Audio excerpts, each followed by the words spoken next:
Est-ce que Bordeaux dérange vu les comptes des NCG?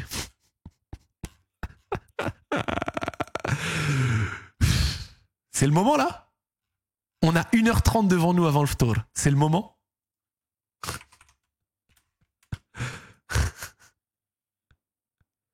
Ça peut être le moment, hein. Ça peut être le moment.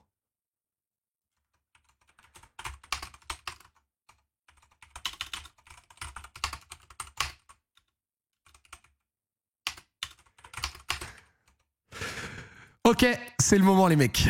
C'est le moment, on a 1h30 avant le tour. Donc on va s'envoyer un truc que j'ai attendu depuis longtemps. Depuis longtemps. Les rapports financiers du football professionnel, compte individuel des clubs 2023-2024. C'est le moment de discuter et de voir quels sont les clubs qui ont perdu de l'argent, qui a dépensé n'importe comment, qui a une masse salariale absolument indécente. Donc ce sera intéressant de regarder tout ça. Surtout qu'on est sur une année 2023-2024, voilà, qui n'a peut-être pas été complètement simple pour tout le monde. Je peux citer mon club, il n'y a pas de souci, l'Olympique Lyonnais, je pense qu'on va se crever les yeux. Donc c'est le moment de regarder ça. On va voir quels sont les clubs avec un travail qui mériterait de faire virer une bonne partie des gens qui ont un contrat de travail là-bas. On va regarder ça parce que je pense que c'est très très intéressant. Le compte de l'OL est hilarant. J'ai bien envie de voir ça. T'es bien fit mon frère. Je me suis pesé à 97 kilos frère. Alors à 97 kilos je pense pas que t'es complètement fit. Mais je me suis rarement été aussi léger. Vraiment c'est très très fort. Bref. Attendez je télécharge. Est-ce que j'ai besoin de télécharger le fichier? Ouais c'est bon je l'ai. Compte. Et on va regarder ça ensemble les mecs. Vraiment. C'est tellement le moment. Je l'attendais depuis un moment. On va se régaler. Je vous le dis là, c'est le moment. Posez-vous tranquillement. Quels sont les clubs qui font de la merde? C'est le moment de le voir en profondeur. Voilà. Est-ce que je peux zoomer en faisant ça? Oh là là, magnifique, mon gros canard! Mon gros canard en sucre. C'est le moment de démarrer. Donc, qu'est-ce qu'on va faire dans ce live? C'est simple.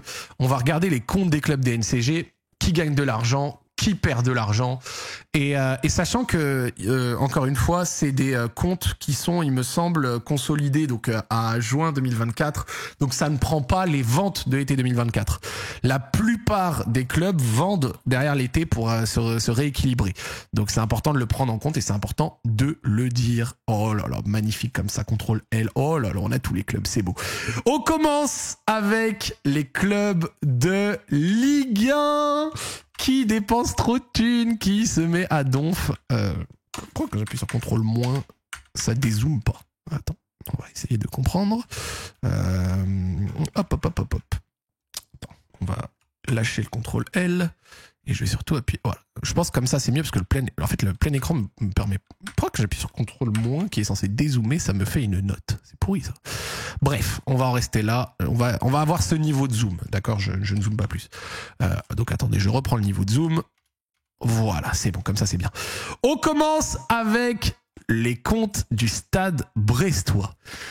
Sachant que ça, c'est encore la dernière année de Amazon Prime. Donc, c'est-à-dire que l'année prochaine, vous allez voir les comptes... Ah, contrôle plus molette, ça fonctionne, bien vu. Vous allez voir la partie droit audiovisuel fondre.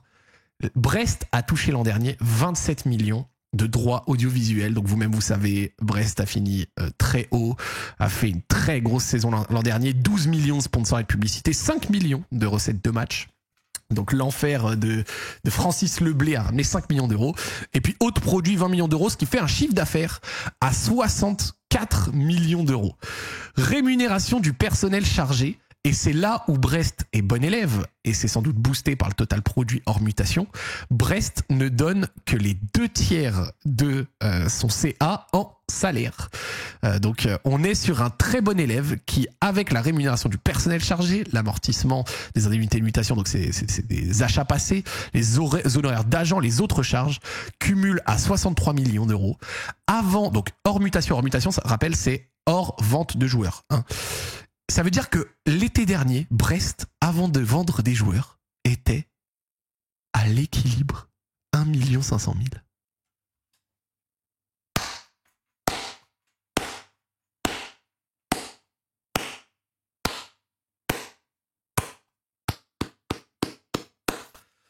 Bravo, bravo, bravo. Avoir fait top 4 avec 40 millions de masse salariale, j'en connais qui aimeraient bien le faire parce que j'en connais qui font pas top 4 avec 100 millions de masse salariale. Suivez mon regard. Donc vraiment, là, on le voit, dette financière, dette sur mutation de joueurs, autres dettes. Voilà, il y a qu'une vingtaine de millions d'euros de dettes, le passif, tout ça. On regarde les disponibilités, c'est plutôt correct. Après, attention, pause. Je ne me prends pas pour un analyste financier étalé fou non plus. Hein. Je dis juste que on regarde un peu 2-3 trucs. On n'est pas fou, ok. Mais globalement, Brest, bien géré. Et c'est gonflé. Les droits audiovisuels sont évidemment gonflés par le top 4, ce qui gonfle du coup les revenus du club, ce qui permet au club d'afficher sans doute un meilleur chiffre d'affaires que les autres années. Mais cette année, il y aura les droits TV de la LDC. Et cette année, les droits TV de la LDC vont vraiment gonfler ça. Donc on verra. Je pense que cette année, Brest aura encore des finances largement dans le vert, en espérant qu'ils aient pas trop craqué leur masse salariale. Bravo à Brest, bon boulot. Juste chapeau. Clermont, encore une fois, un bon élève qui malheureusement sera descendu. Donc on voit 17 millions de droits audiovisuels. Putain, les clubs vont tellement s'effondrer. Genre même Clermont touchait 17 millions. Cette année avec DAZN, mais vous pensez que Angers ou Le Havre vont toucher 17 millions cette année avec DAZN? Bref. Droits audiovisuels, 17 millions. Sponsors, 5 millions. Recettes de match, 2,3. Autres produits, 20 millions. Donc voilà, 44 millions en total produit hors mutation. Ensuite, rémunération du personnel chargé, seulement 22 millions, 23 millions. Donc, Clermont est un club qui a descendu, mais c'est un club qui avait gardé une masse salariale plutôt cohérente. Voilà. Et ensuite, amortissement, autres charges. Donc, 43 millions de CA, 43 millions de coûts, 700 000 de résultats nets, auxquels il faut ajouter 8 millions de résultats des opérations de mutation. Donc, c'est les ventes de joueurs. Et on passe, avec les ventes de joueurs, à un club qui a gagné 5 millions d'euros avant les impôts. 3,5 millions. Ils sont malheureusement descendus, mais financièrement, encore un bon élève qui n'avait, entre guillemets, que à peu près 50% de sa masse salariale, de sa masse salariale sur son CA. Donc c'est-à-dire qu'il ne redonnait que 23 millions sur 44 millions, c'est bien. Les clubs qui sont dans les 70, 80, 90%, c'est n'importe quoi. Ils finissent dans le rouge, ils sont tous obligés de vendre. Bon, à la fin, Clermont vend quand même un peu et descend, donc ça veut dire qu'ils ont quand même pas fait des bons choix à certains égards. Et ça n'a pas réussi sportivement, mais financièrement, ils ont été clean. Donc voilà, hein, bravo. Après, c'est 20 millions en dividendes d'après Molina. Je demande à vérifier, parce que 20 millions en dividendes, c'est monstrueux. Parce que quand tu fais 3,5 millions de résultats nets, tu peux pas donner 20 millions de dividendes. Après, c'est peut-être du dividende qui s'est stacké des autres années aussi. Donc, à voir. Mais ils n'ont pas sorti 20 millions l'année dernière. S'il y a eu distribution de 20 millions de dividendes, c'est distribution des résultats enchaînés des autres années. Donc, je dis pas que c'est une bonne ou une mauvaise chose, hein, soit dit en passant.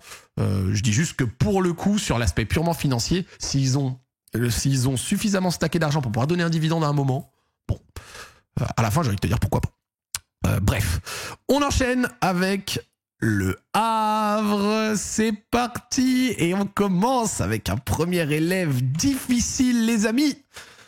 Droit audiovisuel, 17 millions. Sponsors, donc il y a moins de sponsors. Recettes de match, attends. L'année dernière, le stade du Havre a ramené plus d'argent que le stade de Brest. C'est fou.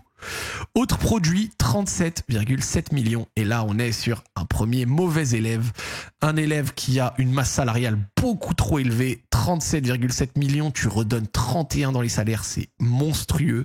Et tu te retrouves avec un club qui a gagné 38 millions d'euros, enfin qui a fait un chiffre d'affaires de 38 millions d'euros, pour des charges de 52, ils sont à moins 14 millions avant les ventes de joueurs. Ils ont vendu un peu des joueurs, peut-être 1,3 million, c'est peut-être des ventes en juin, peut-être un joueur est parti en juin. Ils sont sans doute rééquilibrés. C'est quoi en parallèle, je vais faire Ligue 1 Transfermarkt, regardez. Ligue 1 Transfermarkt, comme ça on regarde le mercato de l'été dernier, comme ça on peut checker un peu les clubs, transfert saison en cours, peut-être juste je vérifie est-ce que ça fonctionne si je fais ça, hop, 23-24, été. Comme ça, on regarde. On regarde. Non, ça, c'est l'été. Donc, en fait, on va faire été 24-25 plutôt. Ce sera pour les ventes. Comme ça, on peut corréler les ventes. Hop. Et donc, quand on regarde pour Le Havre, ils ont vendu qui cet été-là? Le Havre, tac. Le Havre. Le Havre, l'été dernier, qui a eu 12 millions d'achats. Non, même pas 12 millions d'achats, qu'est-ce que je raconte? 3 arrivées libres et 2 prêts. Et 2 ventes, Antoine Joujou, Yoni Gomis. Et après quelques ventes ou quelques prêts mais avec des montants qui n'ont pas été révélés. Et pour un revenu de 5 millions. C'est approximatif, Transfermarkt, donc c'est important de le dire. Mais voilà, tu as pas les ventes de l'été d'avant. Non, mais c'est logique. C'est logique. En fait, les clubs rééquilibrent après des fois dans l'été qui arrive, entre guillemets. Donc, moins 14 millions, 13 millions de pertes qui se sont un peu rééquilibrées avec des ventes. Après, les pertes ont pu être aussi essuyées par le propriétaire ou par l'actionnaire. Bref, peu importe, par les actionnaires. Des fois, ils sont plusieurs. Donc voilà, pour Le Havre, l'exemple d'un club de Ligue 1 qui donne beaucoup trop de salaire, mais il s'était maintenu. Cette saison, c'est un peu plus chaud. On verra où ça va les mener. Lens, je crois que c'est une masse salariale qui avait explosé. Oh Lens, mais c'est une dinguerie. Lens, le RC Lens. 144 millions de chiffre d'affaires gonflés par un monstrueux 70 millions de droits audiovisuels. Donc c'est évidemment gonflé par la Ligue des Champions qui a carry absolument tout ça. Voilà. Et maintenant, vous vous demandez sans doute... Lens, alors je sais que j'ai squatté les rapports des NCG. Il me semble que l'année d'avant, ils étaient à peine dans les 50 millions de masse salariale. Donc la masse salariale de Lens a explosé, 85 millions de masse salariale pour une perte sur la saison qui est pas si énorme. 13 millions, si on regarde, par exemple à Brest, tu perds 13 millions, au Havre, pardon, avec un chiffre d'affaires beaucoup moins gros. Là, tu perds 13 millions en ayant gagné 145 et 160 millions de charges hors mutation. Était en négatif de 14 et c'est un négatif qu'ils ont rééquilibré avec 30 millions d'euros de vente. Donc à voir qu'est-ce qu'ils ont vendu en juin. Mais c'est une folie. Et en fait, maintenant, c'est quand même un truc. Ce qu'il faut comprendre, c'est que Lens, ce qu'ils ont fait, c'est que quand ils ont fait la saison, ils ont fait deuxième, là, 84 points.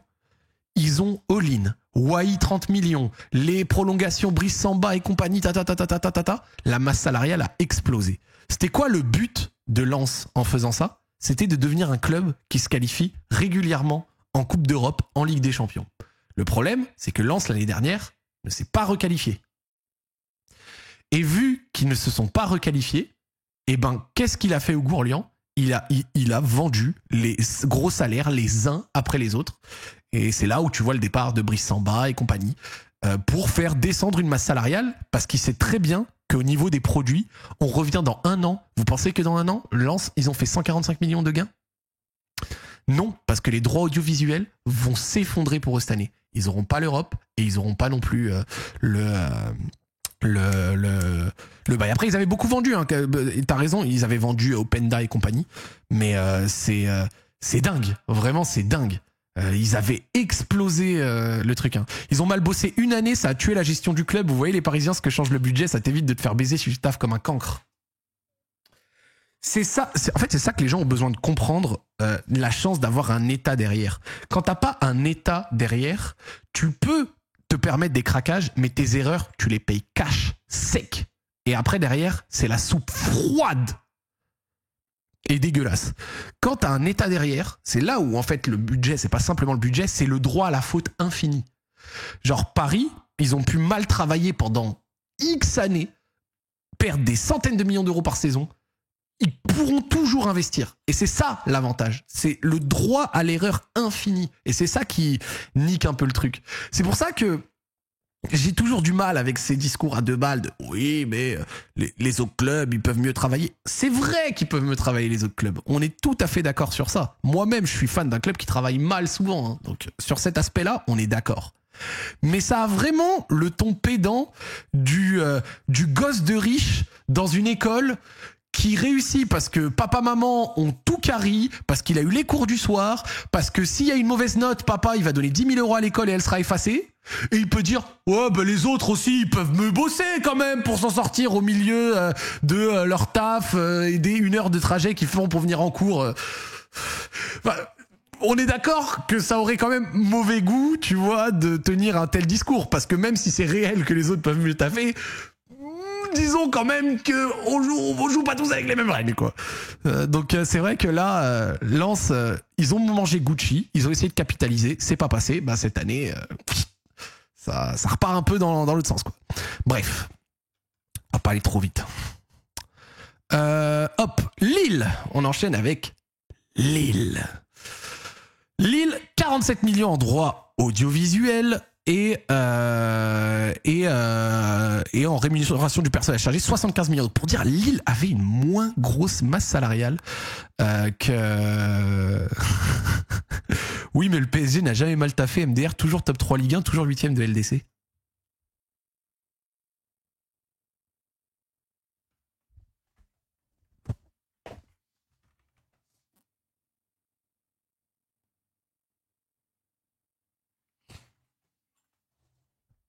Voilà. Je ne répondrai pas par la parole à ces messages, j'y répondrai juste par un zoom profond sur le visage. Voilà. Lille, 47 millions de droits audiovisuels, donc on voit que c'est moins gros. 18 millions de sponsors quand même, donc il y a quand même un bon volume de sponsors à Lille. Recettes de match 15 millions. Ça veut dire que les recettes de match, l'an dernier, le stade de Lille a généré moins d'argent que le stade de Lens. Après, Lens a vécu des gros matchs de LDC, tout ça, donc ça a sans doute aidé. Mais voilà. Masse salariale 75 millions, un peu élevé quand même. Ça te donne un tout entre la masse salariale et les autres charges à 120 millions de gains, 138 millions de pertes, qui est compensé par 40 millions de ventes, ce qui fait que derrière, t'es à plus 20 millions. Lille, moi, je respecterai toujours un truc avec Lille, et sur ça, je vous applaudis les Lillois, enfin, c'est pas vous, mais plutôt la direction lilloise. Lille, qui avait des dettes absolument délirantes avec Gérard Lopez, qui a foutu le club en feu, a réussi les 5 dernières années, l'exploit depuis que Gérard Lopez est parti, 5-4 dernières années, bref, vous comprenez, à drastiquement baisser sa dette, tout en réussissant à être compétitif et à aller souvent en Europe, tout en vendant souvent des joueurs parce qu'il fallait faire baisser la dette. Et pour ça,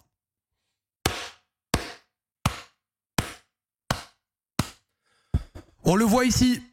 Donc dette financière 7,5 millions entre guillemets, autre dette 80 millions. Il reste évidemment une dette compte courant d'actionnaire, c'est ça, c'est l'argent que le club peut devoir à son actionnaire, ou alors que l'actionnaire, bref, ça va dans un sens ou dans l'autre, mais globalement là le club revient de loin et est dans un état sain. D'accord. Et Lille cette année avec la Ligue des Champions, le parcours, tout ce que tu veux, bah ils vont manger Gucci. Alors après à définir comment ils finiront en Ligue 1, mais pour le reste, franchement c'est plutôt propre, d'accord. Juste la masse salariale est assez élevée quand même, mais bon après ça reste un club de haut de tableau de Ligue 1. Genre l'année prochaine avec plus de chiffre d'affaires, la masse salariale paraîtra moins élevée. Mais globalement ouais, tu finis en négatif quand même. Mais c'est pas si mauvais élève que ça. C'est juste que c'est difficile d'être compétitif et voilà. T'as envie de gonfler tes dépenses, mais c'est vrai que c'est difficile de toujours réussir à baisser ce carcan-là. Mais bon, Lille peut se le permettre, j'ai envie de te dire, dans la manière dont il fonctionne. Lorient.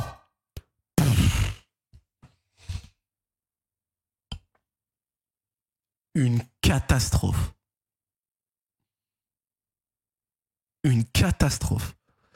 Alors déjà, Lorient a touché 32 millions de droits TV. Encore une fois, l'année prochaine, on verra si même les gros clubs de Ligue 1 touchent 30 millions. Hein, si le champion touche 30 millions. Hein, genre vraiment, on s'en rend pas compte à quel point les droits audiovisuels vont baisser.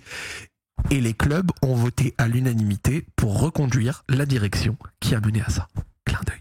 Lorient, c'est l'exemple type du club de Ligue 1 qui fait de la merde noire. Merci Faizen pour le resub. 47 millions de chiffre d'affaires, 47 millions de masse salariale.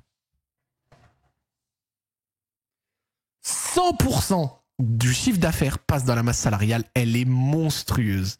Ils ont accordé des contrats énorme, beaucoup trop gros au regard de ce que le club était capable de générer. On voit bien 6 millions seulement de sponsors, 4 millions de recettes de matchs, autres produits, c'est faible. Le club gagne pas beaucoup d'argent.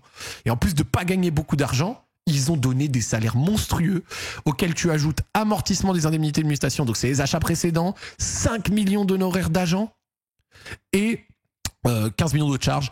Donc t'as un club qui l'été dernier a perdu 37 millions avant de vendre des joueurs. Donc qu'est-ce qu'ils ont fait? Ils ont vendu 38 millions de joueurs et ils ont fait 1 million de résultats nets. Parce qu'ils ont vendu pour 38 millions de joueurs.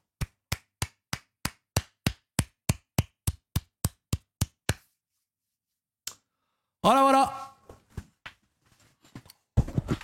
Donc encore une fois, un rappel que si que quand vous voyez un joueur en France être bon et partir constamment à la première offre de 15-20 millions d'euros d'un clochard de première ligue, c'est parce que tous les clubs de Ligue 1 quasiment, mais en tout cas une grosse partie, sont des clochards qui sont en sang arrivés le 30 juin avec une obligation de vendre et toute l'Europe le sait.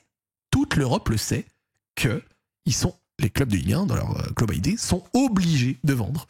Et donc, du coup, c'est pour ça qu'ils arrivent toujours dans les négociations en position de force, parce que tu veux pas mon offre, c'est con, parce que du coup, il y en aura pas d'autres, et t'es obligé de vendre, et on le sait. Donc voilà. Après, il y a quand même un truc qui est réel par rapport à la masse salariale. Je critique, mais c'est vrai qu'en France, on a une fiscalité qui est plus élevée que dans les autres pays. 1 million de salaires en France, ça coûte 1,8 million ou 1,9 million au club. 1 million de salaires en Allemagne, ça coûte à peine 1,1 million. Faites ça sur l'ensemble des salaires de tout un effectif et vous verrez la différence de charge qu'il y a. C'est pour ça que la Ligue des Champions, c'est difficile parce que les clubs français ont constamment chaque année, pour les plus gros, des dizaines de millions d'euros de moins que les clubs à budget équivalent qu'ils affrontent en face.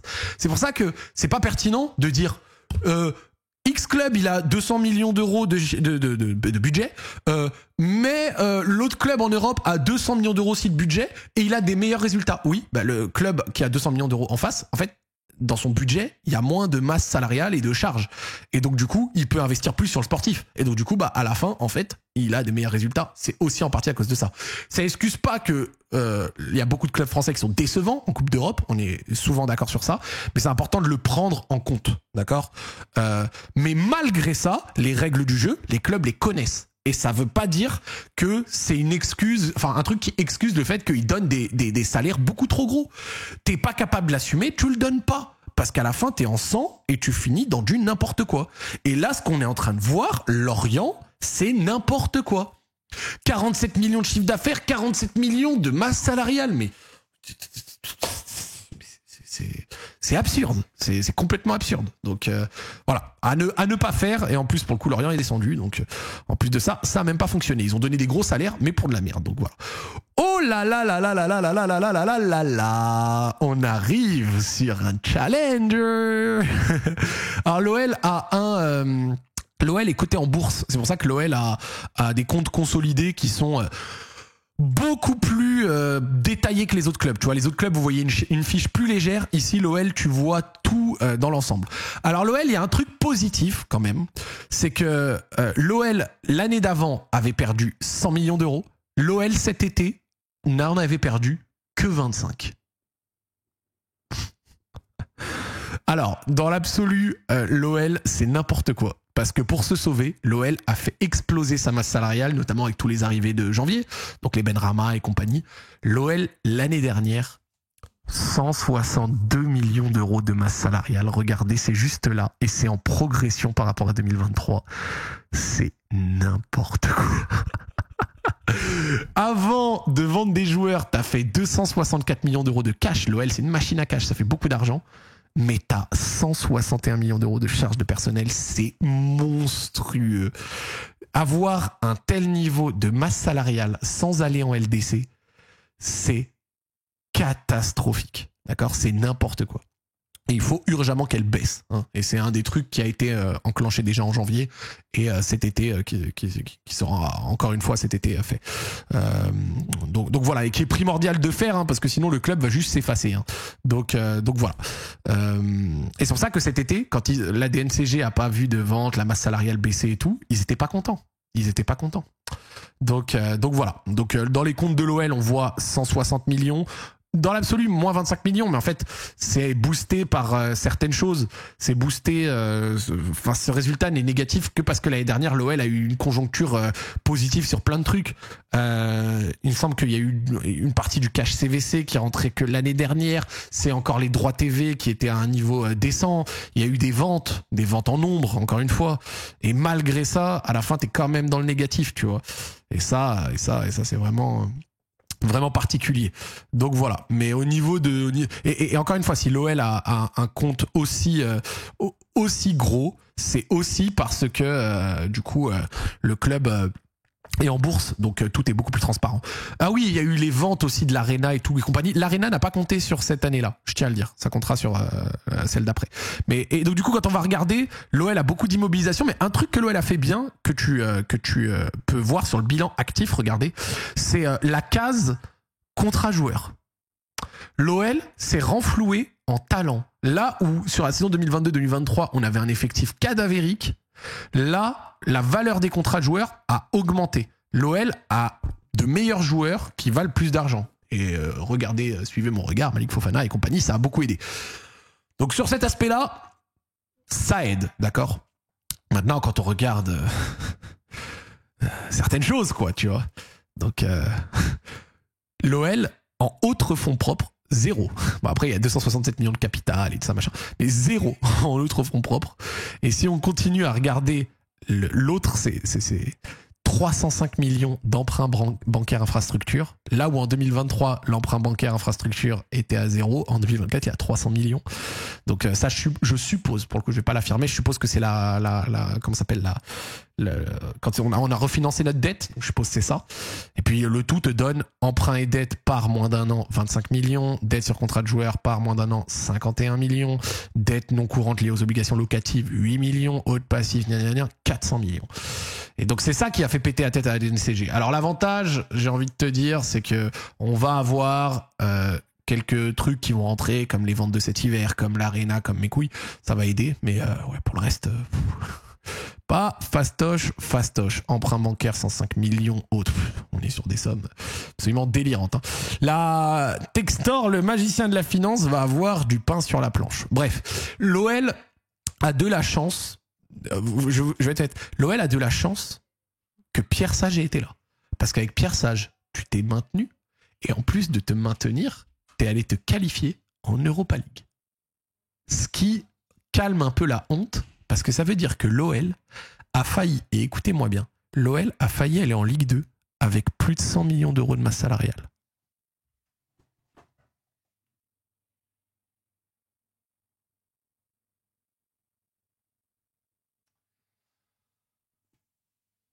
T'as failli aller en Ligue 2 avec plus de 100 millions de masse salariale face à des clubs qui ont des budgets de 30-40 millions pour certains. Ça, mais je sais pas si en Europe, récemment, il y a dans les autres championnats un relégué qui aurait été plus honteux que ça. Ouais, peut-être en première ligue, il y a des relégués qui peuvent avoir des masses salariales peut-être comparables à l'OL, à vérifier. Mais là, l'OL allait en Ligue 2 dans ce cas-là. Schalke, est-ce que Schalke avait plus de 100 millions de masse salariale ? À vérifier. Mais la honte, genre le niveau de honte, c'est... Il n'y a rien à dire. Carapou, merci pour le WhatsApp, frérot. Bref, next. Olympique de Marseille. Et Olympique de Marseille, bon, on a parlé des États, on va maintenant parler des milliardaires. l'OM, pardon. 67 millions de droits audiovisuels, donc voilà, là, l'année dernière, l'OM était qualifié en quoi déjà ? C'était en Europa League. Donc la non-LDC a un peu fait que le droit audiovisuel était moins gros, par exemple, que Lens. 75 millions de sponsors, c'est fort. 39 millions de recettes de match. Donc le Vélodrome tout le temps plein, ça aide. Haute produit, 106 millions. Donc 286 millions de chiffre d'affaires. 150 millions de masse salariale, quand même, c'est énorme. D'accord, mais en vrai, par rapport à 300 millions de chiffre d'affaires, t'es à peu près à 50-60%. C'est pas si déconnant que ça. Le seul truc qu'il y a à comprendre, c'est qu'il y a quand même 20 millions d'honoraires d'agents. La soupe est bonne. Et après, le truc, c'est que ce truc-là, c'est un foutoir, donc on saura jamais. 110 millions autres charges.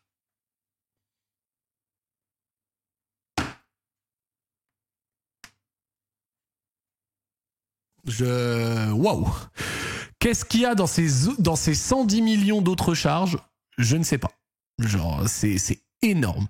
Donc 21 millions donnés aux agents et 110 millions dans les autres charges. Alors les autres charges, ça peut être plein de trucs. Hein. Les autres charges, ça peut être... oui, voilà, ça peut être la location du stade. Typiquement, l'OM paye un loyer pour le Vélodrome. Ça peut être le train de vie du club général. Tu vois, ça va être les dépenses pour faire déplacer l'équipe. Ça peut être des primes. Ça peut être... oui, voilà, pour les arbitres, parce qu'on sait tous que l'OM paye les arbitres. Ça peut être... oui, frais de déplacement, mais juste, c'est particulièrement élevé quand même. Hein, faut se le dire. À voir ce qui... Après, ça peut être aussi dans autre charge, j'en sais rien, des investissements réalisés qu'on sait pas, hein, je sais pas trop, mais bref, il y a plein de trucs dedans et tu finis quand même à moins 45 millions. Moins 45 millions, ça donne 8 millions d'euros après 8 millions d'euros en vente, et t'es à moins 39 millions. Et vous savez, c'est quoi la chance de Marseille? C'est que tout autant que j'ai discuté de Paris vis-à-vis du fait que t'as un État, c'est le droit à la faute infinie, c'est qu'à Marseille, tu as un milliardaire qui chaque fin d'année a tout le temps mis le coup de stylo pour passer le négatif, et Marseille est toujours en négatif, en zéro. Et ça, compte courant d'actionnaire 85 millions, les gars. Et ça, c'est une dinguerie. Ça, c'est une dinguerie. Genre, vraiment, les Marseillais, encore une fois, Franck McCourt, faites-lui, vous devez lui dire merci à ce mec. Genre, un milliardaire qui possède le club, qui ne se mêle pas de ce qui ne le regarde pas, qui ne se mêle pas du sportif, qui met des personnes compétentes au bon poste et qui met les sous pour pas sortir le club de la merde, mais assumer le négatif. Pablo Longoria a mis de l'or dans les finances du club. Bah, en vrai, il y a eu de l'or parce que l'année dernière, l'OM n'était en négatif que de 13 millions. Mais ce qui a fait la différence, c'est que l'année dernière, l'OM était en LDC. Là, sans LDC, t'es entre guillemets qu'à moins 39. C'est moins gros que l'OM qui était à moins 70, moins 80 d'il y a quelques années. Hein. L'OM, il y a quelques années, c'était des moins 80, moins 70, moins 80. Donc moins 40, ça reste énorme. Hein. Mais sur le global, ça va, tu vois.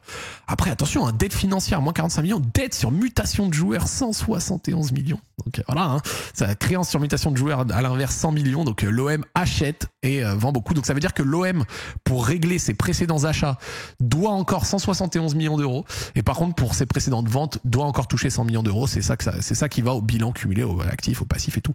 Donc bref, c'est vraiment 39 millions. J'ai dit 39 000. Bon, je vais dire 39 millions, évidemment. Il est en accès libre, ce rapport. Bien sûr, frérot, il est en accès libre. C'est les rapports des NCG, c'est sur le site de la Ligue. Voilà. FC Metz, qui est descendu encore une fois. Alors FC Metz, c'est vraiment le classique de Ligue 1. 8 millions d'euros de recettes de match. Donc le stade à Metz a fait plus d'argent que le stade à Brest. Mais c'est dingue. 10 millions d'euros en sponsor, ça reste correct. Ah ouais, mais Metz quand même. Hein. 15 millions d'euros en droit TV, 20 millions d'euros en autres produits, 54 millions.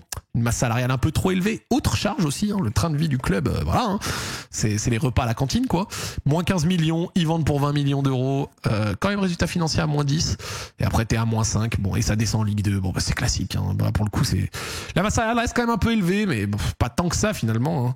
Hein. Dans l'absolu, ça va. Mais Brest, c'est tout petit, Zach. Ouais, mais je me rendais pas compte. Je sais pas. Brest, pour moi, Brest, c'est vrai que c'est tout petit, mais moi, et je sais qu'ils veulent agrandir leur stade, mais moi, j'ai une image de Brest. Genre, bon, je vais parler français. Vu qu'avec l'OL, on se fait toujours claquer le cul quand on va jouer là-bas, j'ai l'impression que ce stade me prend à la gorge. Voilà. Il me... Donc ouais, désolé. C'est vrai que je vois Francis Leblay plus effrayant qu'il ne l'est réellement, en vrai. Le fait d'avoir souvent encaissé des buts n'a sans doute pas aidé. Ils veulent changer de stade, c'est un petit stade de ville, pas de souci. Alors là, pour Monaco, on est sur un concept, et Monaco a beaucoup de chance d'ailleurs à cet égard. Monaco, 107 millions de gains, avec un recette de match à 2,5 millions, hein, donc les vannes sur Louis II qui est tout petit et qui génère pas de thunes, c'est pas que des vannes. 105 millions de masse salariale. L'avantage, c'est qu'après, t'as autre charge et c'est tout. Donc au final, t'es dans le négatif, moins 30 millions, mais pas tant que ça. Après, indemnité, mutation reçue plus-value, donc voilà, honoraire d'agent, donc en fait ça vient s'ajouter derrière pour un peu combler le tout et te donner qu'un moins 17 millions. Bon, pour un club de cette taille-là, c'est pas si scandaleux que ça, avec quand même un petit 170 millions de dettes financières, hein, quand même. Et à prendre en compte que Monaco a un régime spécial avec les impôts et tout, donc ça fait que ils s'en sortent mieux que d'autres clubs à cet égard. Mais donner quasi 100% de ton CA dans la masse salariale, c'est un peu absurde. Montpellier Hérault. Alors, Montpellier Hérault, c'est ce qu'on appelle le spermotron. Donc, 55 millions de CA. Donc, c'est ce que tu gagnes avec seulement 3 millions d'euros de recettes de match. Hein. La Mosson, ça génère pas beaucoup d'argent. 37 millions de droits audiovisuels hein, qui vont fondre l'année prochaine. Mais sinon, à part ça, Nicolin, il kiffe la brune. Hein. L'année prochaine, sa case droit audiovisuel va se diviser par 12 millions. Bon, j'abuse évidemment. Le CA, mais le chiffre d'affaires de Montpellier l'année prochaine, il va tellement fondre, ça va être un délire. Et à côté de ça, il donne 52 millions de masse salariale.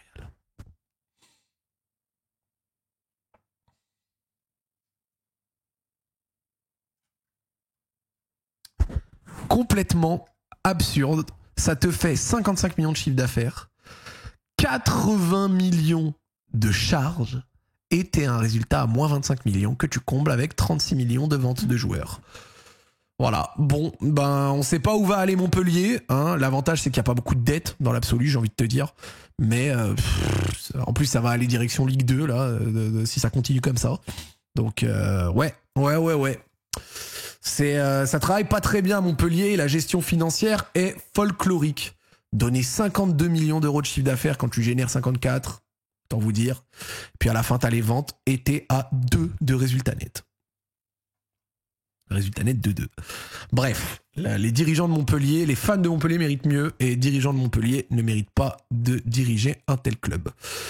Le FC Nantes, Kita, monsieur Valdemar Kita, qui fait n'importe quoi aussi, hein. 65 millions de chiffre d'affaires pour 57 millions de masse salariale, c'est beaucoup trop gros. T'as gagné 65 millions, t'en as perdu 95, t'es à moins 30 millions, donc qu'est-ce que tu fais quand t'es à moins 30 millions? Ben tu vends pour 32, et donc à la fin t'es un résultat quasi à l'équilibre. Bon, dans l'absolu, j'ai envie de te dire, il n'y a pas beaucoup de dettes, mais c'est comme d'habitude, pour un club français qui est pas très bien géré, pas très compétitif, c'est-à-dire, tu fais pas beaucoup d'argent, à côté de, bon, quand même 11 millions d'euros générés par le légendaire comment il s'appelle déjà, bon, je suis fatigué, j'ai du mal à me concentrer, c'est la Beaujoire, la légendaire Beaujoire, que 10 millions d'euros en sponsoring, ça pourrait peut-être faire mieux. Et après pour le reste, bon bah 65 millions de chiffre d'affaires, 57 millions de masse salariale, c'est beaucoup trop élevé. Et un club qui travaille bien ne donne pas genre quasi 80-85% de son CA dans la masse salariale. Donc les salaires sont trop élevés pour un Nantes qui a quand même gagné il n'y a pas si longtemps que ça un titre. C'est important de le dire. Ils étaient tout le temps à huis clos l'année dernière. Ah, bah ça a sans doute eu un impact, qu'on le veuille ou non. Là, on va regarder Nice, parce que Nice, le dernier rapport était à crever de rire. J'ai envie de voir s'il est aussi à crever de rire. Bah beaucoup moins. Beaucoup moins. Nice, l'année d'avant, générait que 100 millions et perdait 200 millions avec une masse salariale qui était égale au chiffre d'affaires. Alors je sais pas ce qu'ils ont fait Nice, mais ils ont gonflé leur chiffre d'affaires. Donc l'année dernière, Nice a gagné beaucoup plus d'argent. On le voit dans les... Wesh. Ah.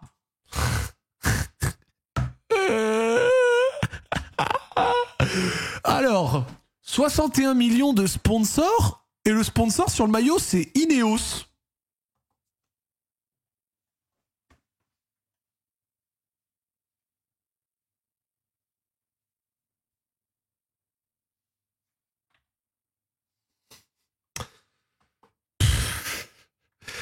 Ça, on appelle ça, désolé, une PSG. Hein. C'est comme Paris qui perd des tonnes de thunes alors que le Qatar gère le club et en plus amène des sponsors liés au Qatar qui est une manière détournée de pouvoir apporter des sous dans le club sans se faire chier par les instances. Hein. C'est voilà, traduisons-les. Hein.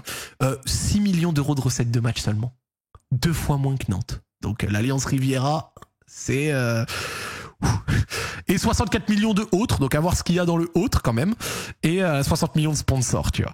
Donc aucun souci, 100 millions d'euros de rémunération du personnel chargé, c'est similaire quasiment à l'an prochain, c'est l'année d'avant, un petit peu moins quand même, mais voilà. Et donc du coup, ce Nice gonflé avec un sponsor absolument absurde, évidemment, perd quand même 13 millions d'euros et auquel on ajoute donc moins 26 qui sont comblés par Ineos. Voilà. Mais là, c'est n'importe quoi. Hein. Autant.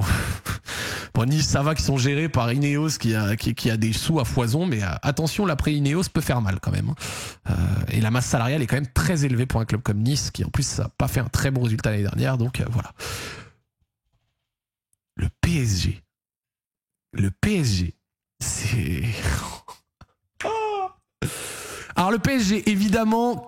380 millions de sponsors. Alors, sponsor, c'est aidé par le fait que le PSG, et ça pour le coup je leur enlève pas, soit devenu une marque internationale. Je voyage dans le monde entier. Le Paris est constamment dans le top 3 des clubs que je vois le plus avec en maillot à l'étranger, que ce soit en Asie ou autre.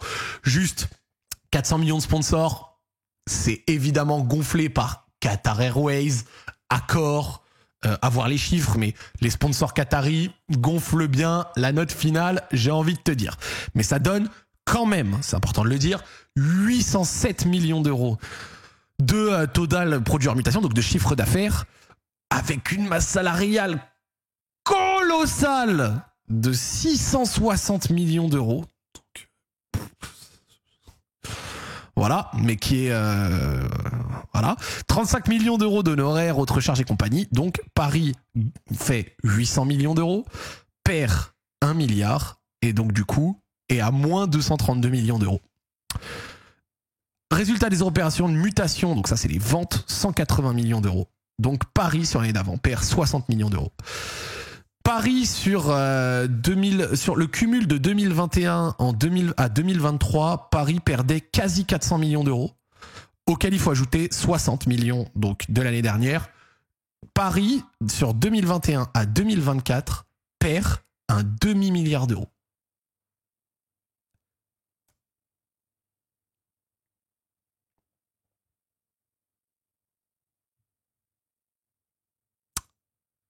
C'est fou. C'est une dinguerie. 1,5 milliard. Bah 1 milliard, ouais. Et après, derrière, il y a quand même des dettes. On voit dettes financières, 115 millions. Autres dettes, 580. Quand même, hein, c'est waouh. Mais pour le reste, c'est... C'est toujours intéressant. Donc on voit dette sur mutation de joueurs, donc c'est-à-dire que Paris pour ses achats doit encore 350 millions d'euros, pour ses ventes doit encore recevoir 177 millions, et la masse salariale est absolument monstrueuse, 4 à 5 fois plus grosse que tous ses poursuivants.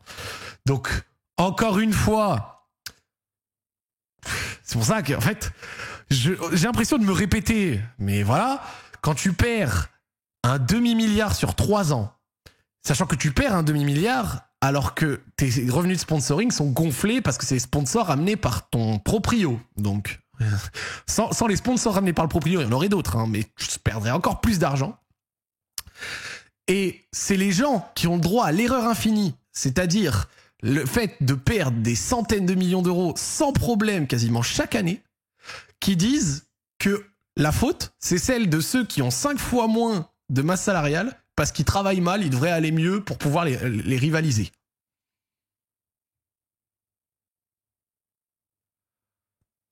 Alors, évidemment, je vais être d'accord quand même sur un point, les autres clubs, je l'ai déjà dit, doivent mieux travailler. On est d'accord. Monaco, l'OM, l'OL, tout ce que tu veux. Mais ils doivent mieux travailler. Mais ils ne jouent pas avec les mêmes règles, ni avec le même privilège. Parce que les autres gros clubs historiques, qu'on peut citer, le Barça, la Juve, qui ne sont pas tenus par les structures étatiques, quand ils ont fait de la merde financièrement, ils en payent encore les pots cassés actuellement. Le Barça, il y a encore pas longtemps, ils étaient là en mode si je vends les cheveux de ma grand-mère, je peux peut-être inscrire Dani Olmo. Et la Juve, ils sont passés de club hégémonique d'Italie à plus un titre depuis je sais pas combien de temps. Donc c'est ça, en fait, le truc étatique. C'est pour ça que j'insiste sur l'aspect étatique.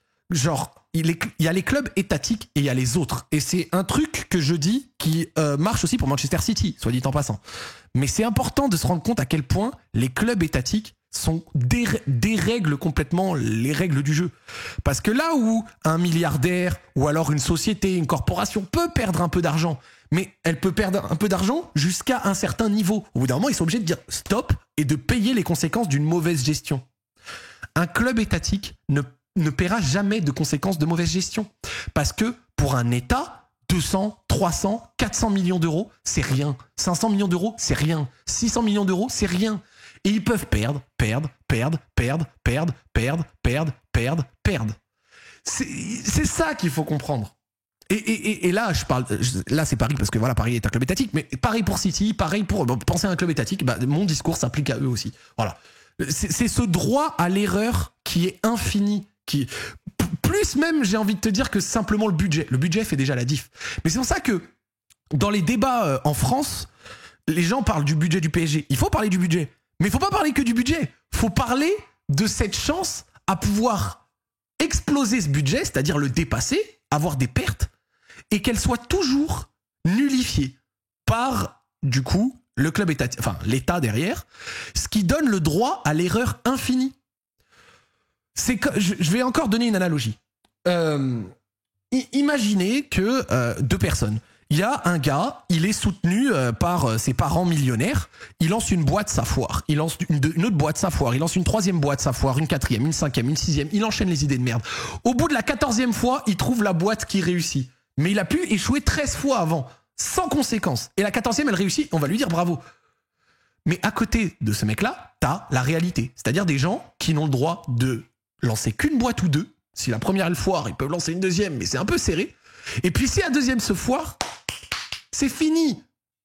Les deux ne jouent pas au même jeu, n'ont pas les mêmes règles. Le PSG, c'est le gars qui a pu lancer 14, 15, 16 boîtes jusqu'à que ça fonctionne. Et les 1, 2, 3, bah, c'est les clubs plus normaux, entre guillemets.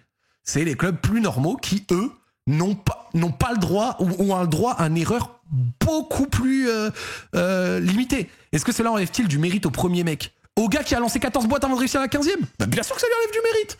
Pas que ça lui enlève du mérite, parce qu'au bout d'un moment, il a trouvé la formule. Mais disons qu'il a eu... Pas que ça enlève du mérite, mais ça facilite un peu de trucs, tu vois. On va dire que ça facilite un peu de trucs. Beaucoup de trucs même. Voilà. Donc c'est comme ça, désolé. Mais tu vois, bah, moi ça je kiffe. Tu vois, Ousmane75 dans le chat a dit c'est comme ça, désolé. Il y a aucun mal. En fait, le plus important pour moi, et je vous le dis pour les fans du PSG parce que je sais que vous êtes nombreux, moi le plus important qui est pour moi, c'est de le reconnaître. Tant que vous le reconnaissez, et donc là Ousmane il le reconnaît, il dit c'est comme ça, désolé. Voilà, c'est comme ça. Et khlas, et on passe à autre chose. Mais moi, ce que je déteste, c'est cette hypocrisie monstrueuse, médiatique, ou alors sur Twitter et sur les réseaux, à faire genre que c'est pas un facteur, que c'est pas un truc, que ça n'a pas lieu. Genre, ben non, c'est juste les autres, ils travaillent mal, ils devraient faire mieux quand même. Arrêtez. Arrêtez. Parce que en fait, ça en est indécent. Parce que je reprends l'exemple du gars qui a lancé 14 boîtes, qui a réussi la 15e, et le gars qui a eu Si le gars qui a lancé 14 boîtes et qui a réussi la 15e, il dit « Bah, le gars qui en a lancé que 2 et qui s'est foiré, là, il pourrait mieux travailler aussi. » Bah, oui, factuellement, il pourrait mieux travailler, les gars qui a lancé 1 ou 2 boîtes. On est d'accord. Mais de la part du gars qui a eu l'occasion de se foirer 14 fois, c'est malvenu. C'est malvenu. Voilà comment moi je le prends quand je vois les discours. Ben oui, c'est malvenu. C'est n'importe quoi. Genre ferme ta gueule en fait. Genre t'as une chance que les autres n'ont pas. Donc prends ta chance parce qu'on va pas te l'enlever. Elle est là, prends ta chance. Mais donne pas par-dessus tout des leçons de morale. Ne donne pas des leçons de morale en plus de ça. Donc voilà, j'ai pu m'expliquer, j'espère que maintenant vous avez compris mon point de vue. Les supporters parisiens, supportez votre club, il n'y a aucun problème, kiffez-le. Cette année, vous êtes forts et vous avez bien bossé pour le coup, hein, on va pas se mentir. Kiffez votre vie, n'ayez pas honte de supporter votre club ou quoi que ce soit, c'est pas le cas. Mais la seule chose qu'on demande, que je demande, c'est... N'ayez pas ce ton pédant et ce truc du « Ouais, les autres aussi, vous... » vous baisez tout le monde parce que vous avez 65 fois plus d'argent et surtout 65 fois plus de droits à l'erreur. Et c'est ça la seule chose qui a fait une différence et qui a fait que vous êtes passé d'un club qui gagnait quelques coupes de France de temps en temps, finissait entre le ventre mou et la 4e place, et d'un coup premier tout le temps. C'est tout. C'est l'argent, le fait qu'un club étatique, qu'un État soit venu et vous ait racheté. C'est pas le bon travail qui a fait ça. C'est juste la chance que vous avez eue. Profitez-en et c'est tout. Il n'y a pas de mal à ça, mais genre les discours de méritocratie et de ci, de ça, de machin, de trucs, on souffle un peu. Donc voilà. Reims. Putain, mais en fait, j'ai l'impression qu'il y a quand même une corrélation entre merci à Dortmund mon frérot, entre sucer la brune et travailler comme de la merde. Non mais sans déconner. 58 millions de chiffre d'affaires pour 57 millions de masse salariale. Reims perdait cet été 37 millions d'euros avant de vendre.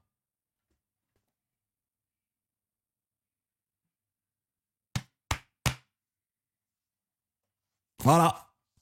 Donc 37 millions avant de vendre, ils ont vendu pour 43, ils ont fini dans le positif. Mais bon, Jean-Pierre Caillot, quand Monsieur Caillot va avoir ses droits audiovisuels qui vont se diviser par 3 cette année, sa masse salariale qui est sans doute restée un peu similaire, ben on va voir. On va voir. Voilà. On va voir. On va voir. Ce sera intéressant. Ce sera intéressant. Mais là, c'est de l'incompétence totale. Hein. C'est n'importe quoi. Quasiment 100% de ton CA en chiffre d'affaires, enfin de ton CA en masse salariale, pardon. Absurde. Bon bah Rennes, c'est la folie encore. Hein. Comme l'année dernière, Rennes, ils ont une masse salariale plus grosse que ce qu'ils gagnent d'argent. Donc ils gagnent 107 millions, ils donnent 111 millions, ils perdent 138, ils sont à moins 30. Et après derrière avec indemnité machin, mais couilles, résultat des opérations de mutation, blablabla, ils arrivent à être à peu près à l'équilibre. Mais grosso modo, voilà, encore un club qui donne plus de masse salariale, qui ne gagne d'argent. C'est absurde de fonctionner comme ça et c'est pas pérenne, c'est pas sain. Après à côté de ça, le club a pas beaucoup de dettes, hein, quand même. C'est important de le reconnaître. Et il a quand même un monsieur Pinault qui aide. Mais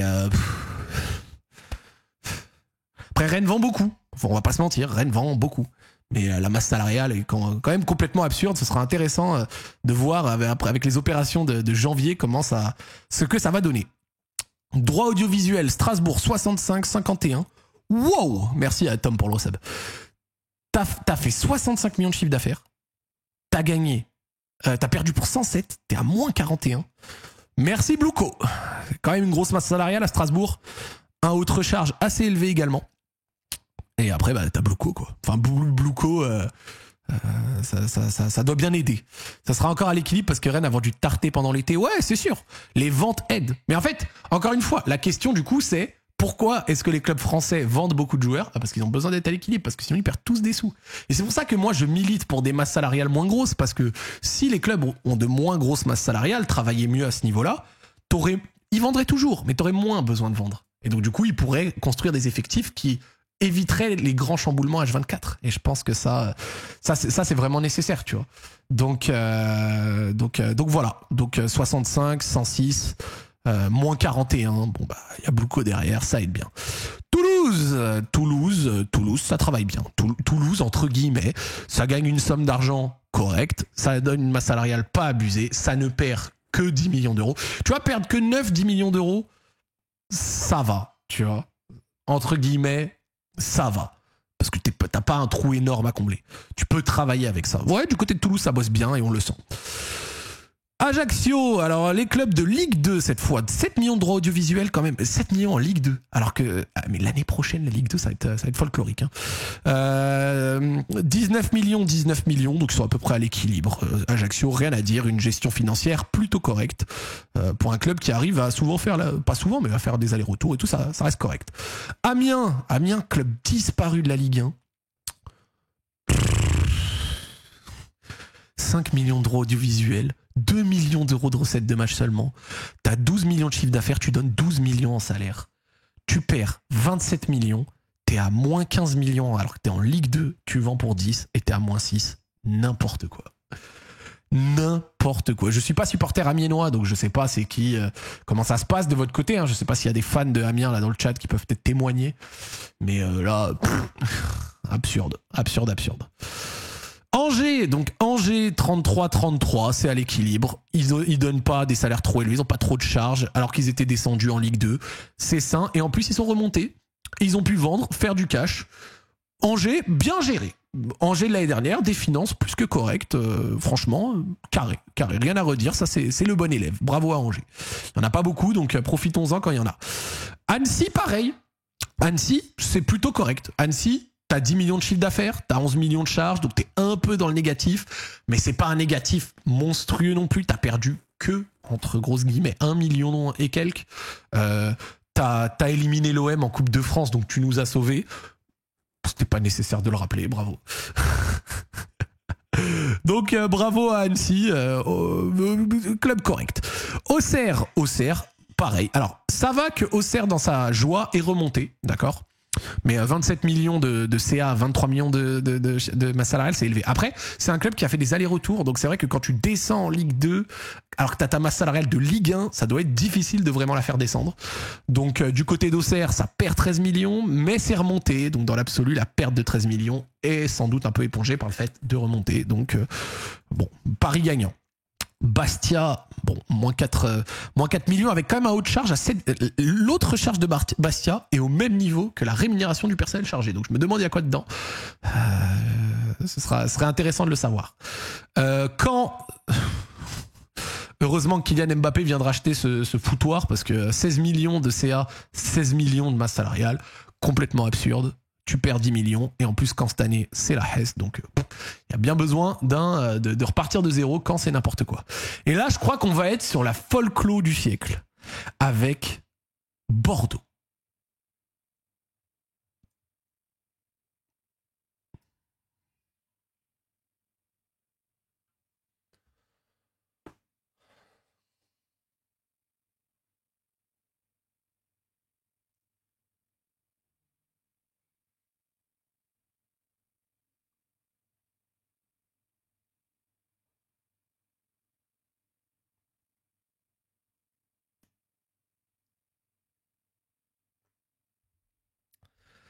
Vous vous rappelez les Girondins, les Bordelais, je vous avais dit un truc. Je vous avais dit, ce serait mieux pour votre club. Dépôt de bilan terminé n'existe plus et qu'un nouveau club se recrée et qui reparte de zéro sans la direction actuelle. Et pour moi, le pire scénario pour vous, c'était de descendre dans des trucs loin, mais avec la même direction et les mêmes finances. Vous avez la même direction, les mêmes finances, et vous êtes en National 72. Une horreur. Et elle est symbolisée par ce qu'on est en train de voir. Un club qui a, après 2 années en Ligue 2, c'était l'année 2 ou l'année 3 là, de l'année dernière, c'était l'année 2 ou l'année 3 de Ligue 2 pour Bordeaux. Je sais plus si c'était l'année 2 ou l'année 3. C'était l'année 2 l'année dernière. En année 2 de Ligue 2, tu as réussi à maintenir une masse salariale de 39 millions d'euros. C'est comparable à celle de Toulouse, qui est en Ligue 1 depuis des années, qui a gagné la Coupe de France il n'y a pas si longtemps que ça. C'est une catastrophe nucléaire. Ils ont une masse salariale supérieure à certains clubs de Ligue 1. N'importe quoi. Ils ont une masse salariale similaire à Brest, qui allait faire top 4.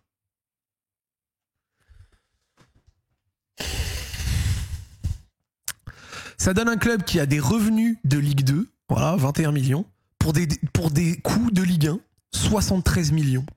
40 millions de masse salariale, 2 fois plus que ton CA, 23 millions d'autres charges, tu perds 50 millions d'euros, tu vends pour 10, il y a des résultats financiers, t'es à moins 55 millions d'euros, avec des dettes dans tous les sens et une situation absolument catastrophique. C'est même lunaire que le club ait pu encore exister après déjà la première année de Ligue 2, hein, vraiment n'importe quoi. Gérard Lopez, masterclass. Et cette année, les Bordelais, vraiment, votre club est fini. Genre, je vous le dis, votre club est fini. Vous avez encore la même direction pour des finances qui, cette année, bon, ils doivent évidemment être beaucoup moins grosses, mais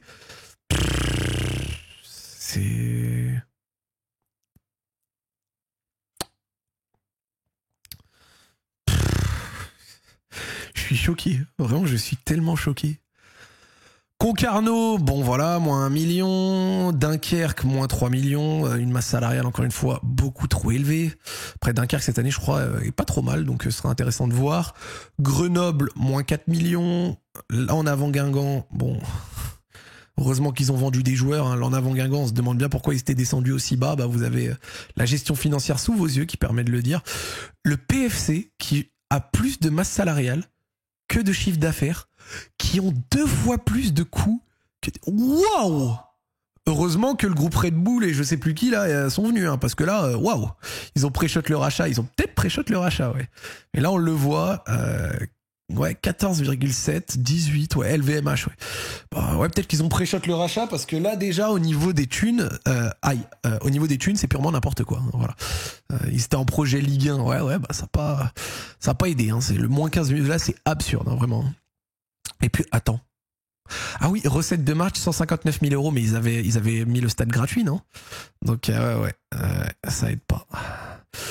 Laval, un peu dans le négatif, ils vendent des joueurs, donc ils sont un peu dans le négatif, ils peuvent encore exister.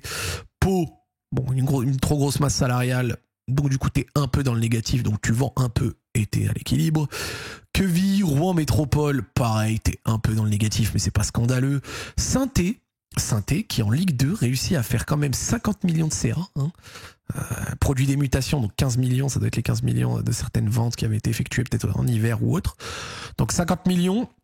Et après, derrière, 58 millions de charges. Donc, t'es dans le négatif, mais tu t'en sors à la fin sur pas grand-chose. On verra Rodez. Quoi? 10 millions. 10 millions, 9. Bon, ça va, Rodez, c'est plutôt carré. Hein. Ils sont à l'équilibre. 3, 33, 50, moins 18 millions d'euros. Merci pour les ventes. Merci pour Savigno. Merci pour le Citigroup. Valenciennes.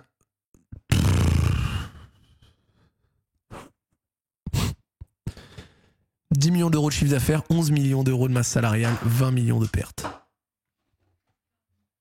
Tu perds 2 fois plus que tu gagnes d'argent. C'est n'importe quoi. Encore une fois, on aime bien la gestion bien folklorique qui fait plaisir. Regarde les disponibilités, ça représente la trésorerie du club qui compense parfois largement le déficit. Ouais. Disponibilité 8 millions d'euros, ils ont de la trésor, donc ils peuvent se permettre de perdre au fur et à mesure. C'est pas le scandale, mais... pas toujours la joie, j'ai envie de te dire. Disponibilité, on voit qu'il y a du cash dans certains clubs, mais après c'est aussi du cash qui vient en compte courant d'actionnaires, des trucs comme ça. C'est des fois du cash qui fait un peu illusion. Et voilà pour l'analyse des comment ça s'appelle, des comptes de beaucoup de clubs de Ligue 1 et de Ligue 2. Bilan de ça, il y a beaucoup de clubs qui font n'importe quoi. Il y a des clubs qui s'en sortent un peu mieux. Et le football français était dans sa dernière année du contrat Prime, donc Amazon Prime, et va passer sur le contrat DAZN. Quelles sont les conséquences du passage au contrat DAZN? Les conséquences du passage du contrat DAZN. Tous les clubs vont gagner beaucoup moins d'argent. Donc, on espère qu'ils auront tous moins de dépenses. À votre avis, est-ce qu'ils auront tous moins de dépenses?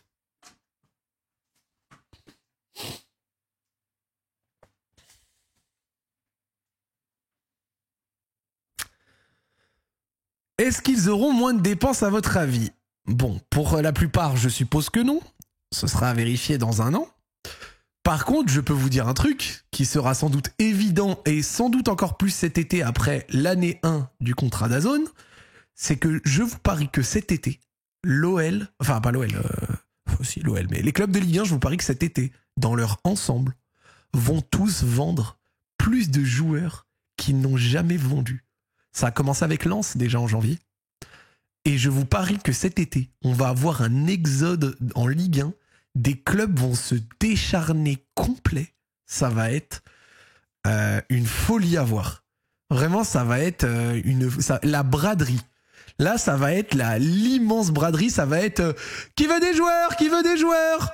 Des joueurs. Il y a des joueurs ici. Un joueur acheté, un joueur offert. Voilà, ça. Je vous le dis, ça va être Ça va être la folie. Hein. Pas le LOSC, merci les temps. Frérot, le LOSC est un club qui vend énormément, tout le temps. C'est un club qui s'est rééquilibré par le fait de vendre beaucoup de joueurs. Donc si, le LOSC, vous allez vendre beaucoup de joueurs, c'est sûr et certain. Mais après, en fait, ce qui était incroyable avec le LOSC, c'est pas le fait d'avoir vendu. C'est le fait d'avoir vendu beaucoup de joueurs et d'être resté compétitif. C'est ça qui était fou.